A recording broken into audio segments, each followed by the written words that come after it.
बिस्मिल्लाहिर्रहमानिर्रहीम। देखें जो आईवी फ्लूइड थेरेपी होती है ये बहुत इम्पोर्टेंट रोल प्ले करती है, एक फंडामेंटल रोल प्ले करती है कि हॉस्पिटलाइज्ड जो पेशेंट्स हैं इनकी मैनेजमेंट में है, ठीक है ना। ठीक है, ऐसे पेशेंट्स में अगर आईवी फ्लूइड्स का करेक्ट यूज़ किया जाए तो ये एक लाइफ सेविंग फैक्टर बन जाता है। ठीक है ना। ताहम ये है कि जो फ्लूइड थेरेपी ये है, इसमें रिस्क्स भी मौजूद होते हैं, ठीक है। फॉर एग्ज़ाम्पल सर्टेन एक टाइप और सर्टेन एक वॉल्यूम ऑफ फ्लूइड क्या कर सकता है, गलत टाइम पे गलत टाइप और गलत वॉल्यूम यूज़ किया जाए तो ये आपको पेशेंट को हार्म भी दे सकता है, यहाँ तक कि इससे पेशेंट की डेथ भी हो सकती है। ठीक है ना। तो याद रखें कि जो फ्लूइड है इसकी जो वॉल्यूम में और इसके अंदर जो इलेक्ट्रोलाइट्स की कंपोजिशन में, ठीक है ना, इनमें चेंजेस जो हैं वो इसमें आ जाती हैं changes pre operatively, intra operatively भी चेंजेस आ जाती हैं और पोस्ट ऑपरेटिवली भी चेंजेस आता है। किन में चेंजेस आते हैं? जिस्म के अंदर जो फ्लूइड वॉल्यूम है और फ्लूइड की कंपोजिशन है। इसी तरह जो हमने फ्लूइड देना है उसके वॉल्यूम में भी और उसके कंपोजिशन में भी हमें चेंजेस करनी पड़ती हैं, ठीक है ना। क्या मैं कह रहा हूँ कि जो ड्यूरिंग जो कोई भी प्री ऑपरेटिव पेशेंट है उसमें या फिर कोई भी पेशेंट है, ठीक है, कोई भी पेशेंट है उसको लो, उसके प्री ऑपरेटिवली उसकी फ्लूइड वॉल्यूम और फ्लूइड की इलेक्ट्रोलाइट कंपोजिशन चेंज हो सकती है। इंट्रा ऑपरेटिवली उसकी फ्लूइड वॉल्यूम और उसके अंदर जो बॉडी में जो फ्लूइड की इलेक्ट्रोलाइट्स हैं उसकी कंपोजिशन में चेंज हो सकती है।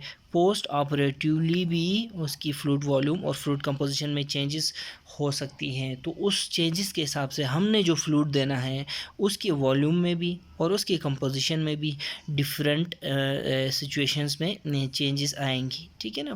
कहने का मकसद ये है कि एक ही किस्म का वॉल्यूम अगर हम प्री ऑपरेटिवली दे रहे हैं तो ऐसा इसका मतलब ये नहीं है कि हम वो इंट्रा ऑपरेटिव भी दे दें हमेशा फिर पोस्ट ऑपरेटिव भी दे दें, ठीक है। तो ये मेरी बात समझ में आ रही है आपको, ठीक है ना। तो अब दूसरा ये कि इवन ट्रामा में और सेप्सिस में भी यही फ्लूइड वॉल्यूम और फ्लूइड कंपोजिशन चेंज होती रहती हैं बॉडी में, और हमने जो फ्लूइड देना है उसमें भी हमें चेंजेस लानी पड़ती हैं, ठीक है। ठीक है ना। अब देखें जो फ्लूइड कंपार्टमेंट्स की बात करते हैं, अगर एवरेज एडल्ट है, ठीक है, फॉर एग्ज़ाम्पल कोई है हमारे पास कोई सा भी एडल्ट, उसमें पानी कितना होता है, उसके अंदर पानी होता है 60% of the total body weight है, ठीक है ना।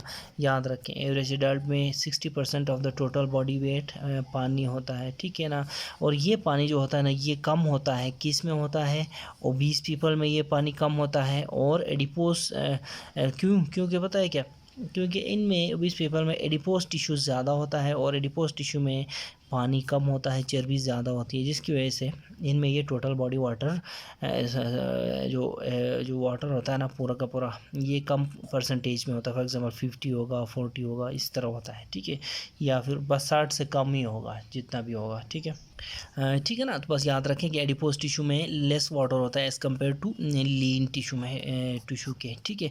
अब देखिए हमने इसमें 2/3 और 1/3 का रूल अपनाना है। 2/3 और 1/3 का रूल कैसे देखें, 2/3 of total body water is ICF and 1/3 of total body water is ECF। अब देखें ये जो है ना ये टोटल बॉडी वेट है, ये जो है ये टोटल बॉडी वाटर है, ठीक है ना। इसको आपने कंफ्यूज नहीं करना आपस में, ठीक है ना, सही है। तो ये क्या कहता है कि टोटल बॉडी वाटर का 2/3 हिस्सा इंट्रासेलुलर फ्लूइड होता है और 1/3 हिस्सा एक्स्ट्रा सेलुलर फ्लूइड। अब 1/3 के साथ फिर हमने क्या खेलना है, 1/3 के साथ फिर 2/3 और 1/3 का रूल। तो 1/3 के अंदर फिर 2/3 हमारा क्या होता है, हमारा होता है इंटरस्टिशियल फ्लूइड। इसी तरह इसमें फिर 1/3 कितना होता है हमारा इंट्रावेस्कुलर फ्लूइड, इसको इंट्रावेस्कुलर फ्लूइड कहेंगे, ठीक है। तो ये 1/3 होता है। तो इस तरह पूरी डिस्ट्रीब्यूशन होती है इस 60% ऑफ द वाटर की, ठीक है। ठीक है ना। अब मिसाल के तौर पे अगर 70 किलोग्राम का आदमी है, ठीक है ना, तो इस 70 किलोग्राम के आदमी में टोटल बॉडी वाटर कितना होगा, टोटल बॉडी वाटर, इसको हम 70 ज़रबे 60% करेंगे। हमने क्या कहा था कि वाटर जो है 60% ऑफ टोटल बॉडी वेट है, ठीक है ना। तो अब वेट 70 किलोग्राम है, तो टोटल बॉडी वाटर कैसे 70 ज़रबे 60%, याद रखें ये परसेंट बहुत इंपॉर्टेंट है। 70 ज़रबे 60 करेंगे तो परसेंट को हटा के नीचे 100 लगा देंगे। 100 में से ये काटो, ये काटो, ये काटो, ये काटो, 42 लीटर पानी होता है किस में, 70 केजी के आदमी में। देखो ये परसेंटेज बहुत ज़रूरी है, अगर परसेंटेज नहीं लगाएंगे तो 70 ज़रबे 60 ही हो जाएगा। 70 ज़रबे 60 कितना होता है, 4200।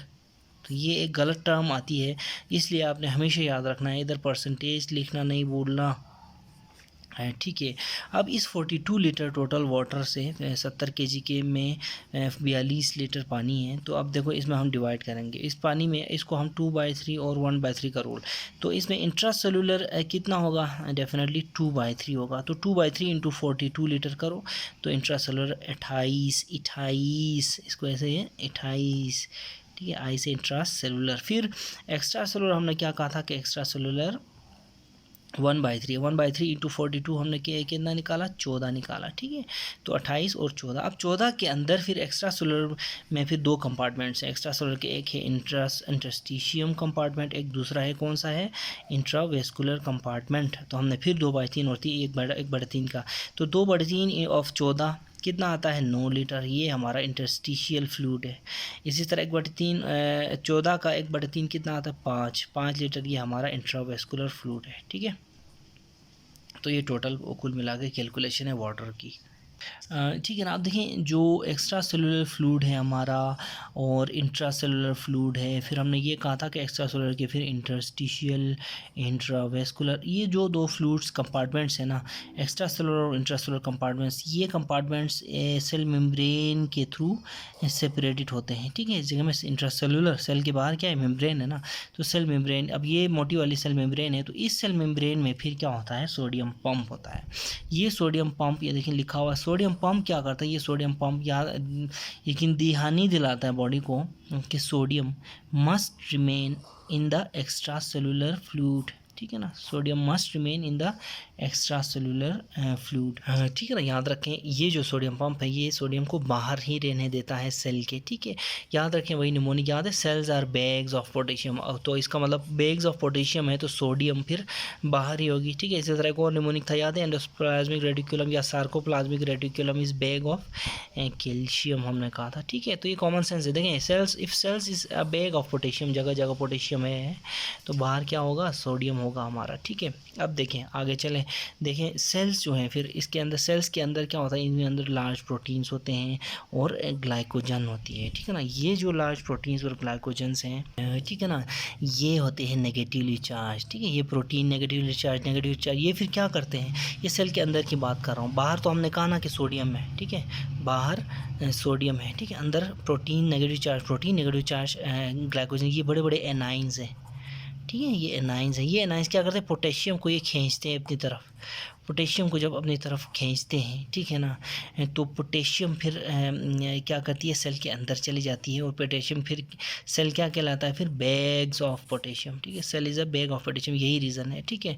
तो इसको क्या कहते हैं, हम गिब्स डोनन इक्विलिब्रियम बोलते हैं, ठीक है ना, ठीक है ना। तो गिब्स डोनन इक्विलिब्रियम के थ्रू सेल के जो एनाइंस हैं ये पोटेशियम को अपनी तरफ खींच लेते हैं, इसी तरह सेल्स जो होते हैं वो बैग्स ऑफ पोटेशियम, इतने ज़्यादा बैग, अब देखें इंट्रा सेलुलरली अगर पोटेशियम की वो कंसनट्रेशन देखी जाए तो 151 मिलीमोल्स पर लीटर है, जबकि एक्स्ट्रा सेलुलर देखें फिर सिर्फ और सिर्फ 5 मिलीमोल पर लीटर होती है पोटेशियम, ठीक है ना। ठीक है ना। तो ये जो मैकेनिज़म्स है, फॉर एग्जांपल गिब्स डोनन इक्विलिब्रियम और ये जो सोडियम पंप, ये जो मैकेनिज़म्स हैं, ठीक है ना, ये क्या करते हैं, ये ख़ास सेल को जो है ना ख़ास एक स्टेट में रखते हैं। फॉर एग्जांपल देखें कि इन्हीं की वजह से, इन्हीं मैकेनिज़म्स की वजह से सोडियम और उसके जो बैलेंसिंग एनाइंस हैं, ये देखें सोडियम और उसके एनाइंस, ये एनाइन है ना, बाइकार्बोनेट और क्लोराइड को सोडियम के बैलेंसिंग एनाइंस बोलते हैं। ये एनाइंस जो है are mainstay of extracellular fluid osmolality, ठीक है, याद रखें। और पोटेशियम जो है that is the mainstay of intracellular fluid osmolarity, ठीक है। तो ठीक है ना, तो यही देखें, यही मैकेनिज्म की वजह से सोडियम, अगर सोडियम को देखा जाए तो एक्स्ट्रा सेलुलर फ्लूइड में सोडियम कितना होता है 140 मिलीमोल्स पर लीटर, जबकि इंट्रा सेलुलर फ्लूइड में सोडियम कितना होता है 8 मिलीमोल्स पर लीटर। ये देखें दोनों की आप कंपैरिजन करें। पोटेशियम इंट्रासेलुलरली 151 मिलीमोल है, जबकि सोडियम इंट्रासेलुलरली 8 है सिर्फ। पोटेशियम एक्स्ट्रा सेलुलरली 5 मिलीमोल है, जबकि सोडियम एक्स्ट्रा सेलुलरली 140 मिलीमोल पर लीटर है, ठीक है ना। तो इनकी बेसिक जो है ना जो मैकेनिज़्म वो है गिब्स डोनान इक्विलिब्रियम है, और दूसरा सोडियम पंप है between extra cellular and intracellular जो है फ्लूइड। सही है, ठीक है ना। तो इस जो फिगर को भी देख लेते हैं कि टोटल बॉडी वाटर 42 लीटर्स है। इस 42 लीटर्स में ये देखें इंट्रासेलुलर फ्लूइड कितना है 28 लीटर, दैट इज़ 2/3 का रूल अप्लाई किया है ना, तो 28 लीटर। एक्स्ट्रा सेलुलर फ्लूइड कितना आ रहा है इसमें 14 लीटर। फिर इसी 14 लीटर को हमने इंटरस्टिशियल और इंट्रावेस्कुलर फ्लूइड में डिवाइड करना है, तो वही 2/3 और 1/3 का रूल। तो 2/3 इसमें इंटरस्टिशियल फ्लूइड है, बनता है 2/3। 14 लीटर का 2/3 करो 9 लीटर बनता है। इसी तरह इंट्रासेलुलर जो फ्लूइड है, इंट्रावेस्कुलर इधर गलत लिखा हुआ है, ये इंट्रावेस्कुलर है, ठीक है ना, ये मिस्टेक है इधर, ये है इंट्रावेस्कुलर। तो इंट्रावेस्कुलर फ्लूइड फिर 1/3 ऑफ 14 कितना बनता है 5 लीटर, ठीक है ना। तो सही है। तो फिर देखो ये डायग्राम देखें, इस डायग्राम में अगर देखो तो यहाँ से लेके इधर से लेके यहाँ तक ये टोटल बॉडी वाटर है, ये 60% ऑफ बॉडी वेट है, ठीक है। इसमें फिर देखो यहाँ सेल मेम्ब्रेन लाई कर रही है, ठीक है। सेल मेम्ब्रेन से बाहर जो है वो एक्स्ट्रा सेलुलर फ्लूइड है। एक्स्ट्रा सेलुलर फ्लूइड ये देखो यहाँ पे अगर मैं पूरे का पूरा ECF लगा दूँ तो ये लाइन से लेके यहाँ तक एक्स्ट्रा सेलुलर फ्लूइड है। एक्स्ट्रा सेलुलर फ्लूइड हमने क्या कहा था इंटरस्टिशियल में और दूसरा इंट्रावेस्कुलर में हमने डिवाइड किया। ये देखो यहाँ से नीचे फिर इंट्रावेस्कुलर है, ठीक है। फिर इंट्रासेलुलर फ्लूइड पूरे का पूरा। इंट्रासेलुलर फ्लूइड में देखो तो ये 40% ऑफ बॉडी वेट होता है, तो सोडियम इसमें 8 मिलीमोल्स है, ठीक है। पोटेशियम इसमें 151 मिलीमोल्स पर लीटर है, तो ये हमने पहले भी डिफाइन किया। इसी तरह इंटरस्टिशियल स्पेस में सोडियम 140 और पोटेशियम 4 है, ठीक है, ये भी हमने पहले बताया हुआ है, ठीक है। इंट्रावेस्कुलर स्पेस में भी सोडियम वही होगा 40 और पोटेशियम 4 मिलीमोल्स, ठीक है। प्लाज्मा जिसको बोलते हैं वेसल्स के अंदर जो फ्लूइड होता है, ठीक है, ठीक है ना। तो ये डायग्राम कोई ख़ास कोई नई चीज़ नहीं है, ये वही चीज़ है जो हम पहले पढ़ चुके हैं, ठीक है ना। इसी तरह जो 6% ऑफ बॉडी वेट होते हैं ना, इसमें रेड ब्लड सेल्स होते हैं, ये भी एक नया पॉइंट है, ये हमने पहले नहीं पढ़ा। देखिए कैपिलरी मेम्ब्रेन है यहाँ पे कैपिलरी मेम्ब्रेन, यहाँ पे सेल मेम्ब्रेन। कैपिलरी मेम्ब्रेन के अंदर देखो तो 2 मेम्ब्रेन्स हैं यहाँ पे, कैपिलरी मेम्ब्रेन हो गई पहले, ये दूसरे नंबर पे कैपिलरी मेम्ब्रेन डाल दो, एक नंबर पे सेल मेम्ब्रेन डाल दो, इस तरफ ले आओ सेल मेम्ब्रेन, इस तरफ ले आओ कैपिलरी मेम्ब्रेन, ठीक है ना। कैपिलरी मेम्ब्रेन के अंदर देखो तो अगर यहाँ पे हम इस तरह का वेसल बना दें तो ये इंट्रावेस्कुलर स्पेस बन जाती है, ठीक है, इस तरह का ये इंट्रावेस्कुलर स्पेस। इंट्रावेस्कुलर स्पेस में फ्लूइड कितना है हमारे पास इंट्रावेस्कुलर स्पेस में 5 लीटर, 1/3 ऑफ द ECF है, और 1/3 ऑफ द ECF अगर 70 kg में देख लें तो ये 5 लीटर बन जाता है तकरीबन, ठीक है। सही है। और इसके अलावा बस ये पॉइंट्स हैं, इसमें ये आपने याद रखने हैं, हाँ, ठीक है ना। इसके अलावा देखें body fluid compartments with approximate electrolyte concentrations, ये लिखा हुआ है यहाँ पे। लेकिन एक और ख़ास बात जो इधर लिखी हुई है ना, वो मैं आपको बताता हूँ। ये देखें रेड फ्लूइड सेल्स, ये इसकी बात करें इस कंपार्टमेंट की, ठीक है। रेड फ्लूइड सेल्स हिमेटोक्रिट, ठीक है ना, रेड ब्लड सेल्स होना चाहिए इधर, रेड फ्लूइड सेल्स कोई टर्म नहीं होती, ठीक है ना, ये भी एक मिस्टेक है, ठीक है। रेड ब्लड सेल्स होना चाहिए, ठीक है। तो रेड ब्लड सेल्स यानी haematocrit account for approximately 45% of जो है इंट्रावेस्कुलर वॉल्यूम, ठीक है। अगर इंट्रावेस्कुलर वॉल्यूम जितना भी है तो उसका 45% जो होता है ना, ये कहता है कि ये हेमाटोक्रिट है, ठीक है। ये एक इम्पॉर्टेंट पॉइंट है। ठीक है ना। तो फ्लूइड फिजियोलॉजी में अगर हम देखें फ्लूइड बैलेंस को हमें जानना हो तो फ्लूइड बैलेंस के लिए को जानने के लिए ये जानना ज़रूरी है कि अगर कोई भी इंजरी है किसी भी सिचुएशन में, इंजरी या फिर किसी भी सिचुएशन में, कोई बीमारी हो या इंजरी हो, किसी भी सिचुएशन में फ्लूइड लॉस किस कंपार्टमेंट से हो रहा है ये हमें पता होना चाहिए।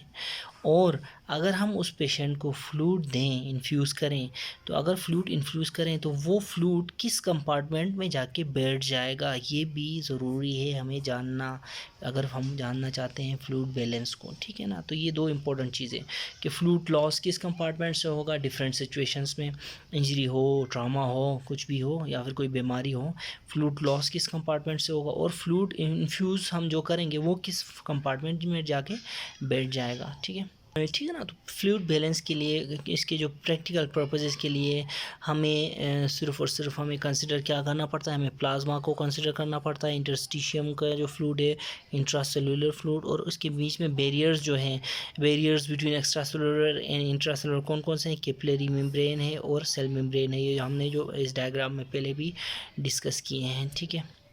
तो इनको कंसिडर करना हमें पड़ता है एक फ्लूइड बैलेंस को जानने के लिए। ठीक है। ठीक है ना। तो ये चीज़ें हम डिस्कस कर चुके हैं। अब बैरियर्स डिस्कस करते हैं। बैरियर्स में कैपिलरी मेम्ब्रेन थोड़ा सा पढ़ेंगे और सेल मेम्ब्रेन पढ़ेंगे। ठीक है। देखें कैपिलरी मेम्ब्रेन, कैपिलरी मेम्ब्रेन जो है ये बैरियर होता है between plasma and the interstitium. ठीक है। प्लाज्मा में और इंटरस्टिशियम के बीच में ये बैरियर होता है, हमने डायग्राम में भी देखा था। ठीक है। हाँ ठीक है ना। ये देखें इंट्रासेलुलर और एक्स्ट्रासेलुलर के बीच में जो बैरियर है उसको हमने क्या कहा, सेल मेम्ब्रेन। तो इंटरस्टिशियल स्पेस और इंट्रावेस्कुलर स्पेस के बीच में जो बैरियर है इसको हमने क्या कहा, कैपिलरी मेम्ब्रेन। तो यही कैपिलरी मेम्ब्रेन है। ठीक है। ठीक है। कैपिलरी मेम्ब्रेन जो है ये फ्री पैसेज ऑफ इलेक्ट्रोलाइट्स ये अलो करती है। इलेक्ट्रोलाइट्स इस कैपिलरी मेम्ब्रेन के ज़रिए आर पार फ्रीली मूव कर सकते हैं, लेकिन ये कैपिलरी मेम्ब्रेन जो प्रोटीन मॉलिक्यूल्स, मैक्रो मॉलिक्यूल्स है, जैसे प्रोटीन मॉलिक्यूल्स हो गए और इस तरह की दूसरी जो ग्लाइकोजन वगैरह वगैरह जो भी हैं ये हो गए, तो इस तरह की चीज़ों को ये रोकती है। कौन, कैपिलरी मेम्ब्रेन। अब जब ये जो बड़े बड़े मॉलिक्यूल्स ये इम्परमिएबल होते हैं तो ये जब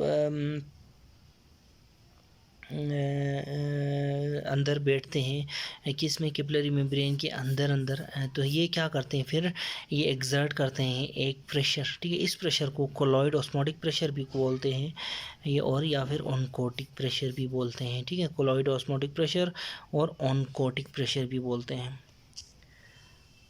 हाँ ठीक है ना। अब जो कैपिलरी मेम्ब्रेन है हमने ये कहा कि ये फ्रीली मूव करते हैं इसके थ्रू इलेक्ट्रोलाइट्स, जबकि बड़े मॉलिक्यूल्स तो इसके पास से गुजर नहीं पाते। इसलिए जो बड़े मॉलिक्यूल्स हैं जैसे प्रोटीन मॉलिक्यूल ये सेल मेम्ब्रेन में वेसल के अंदर ही रह पाते हैं। अंदर ही जब ये रहते हैं तो ये एक्सर्ट करते हैं एक प्रेशर जिसको हम क्या कहते हैं, कोलॉइड ऑस्मोटिक प्रेशर, या फिर जिसको also known as oncotic pressure. ठीक है।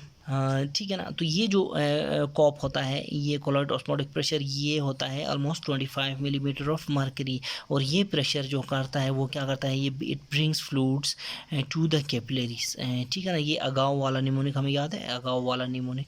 ठीक है। तो ये क्या करता है, ये फ्लूइड को अपनी तरफ खींचता है, ये ऑनकोटिक प्रेशर। ठीक है ना। जबकि इसका जो हाइड्रोस्टेटिक प्रेशर, बी हाइड्रोस्टेटिक देने वाला होता है, हाइड्रोस्टेटिक प्रेशर फेंकता है फ्लूइड, ऑनकोटिक प्रेशर अपनी तरफ खींचता है फ्लूइड को। ठीक है। ठीक है ना। तो अब देखो कोई भी ऐसी कंडीशन जिसमें ये प्रोटीन्स की कमी हो जाए, इन प्रोटीन्स की कमी, कोई भी ऐसी बीमारी जिनमें इन प्रोटीन्स की कमी हो जाए, तो इन प्रोटीन्स की कमी जब होती है तो कोलॉइड ऑस्मोटिक प्रेशर कम हो जाता है। जब ये ऑस्मोटिक प्रेशर या फिर ऑनकोटिक प्रेशर कम हो जाता है तो ये ज़्यादा से ज़्यादा पानी को अपने अंदर नहीं रख पाता, जिसकी वजह से पानी वेसल के अंदर से बाहर निकल आता है, बाहर इंटरस्टिशियम में आके एडीमा कॉज करता है। ठीक है ना।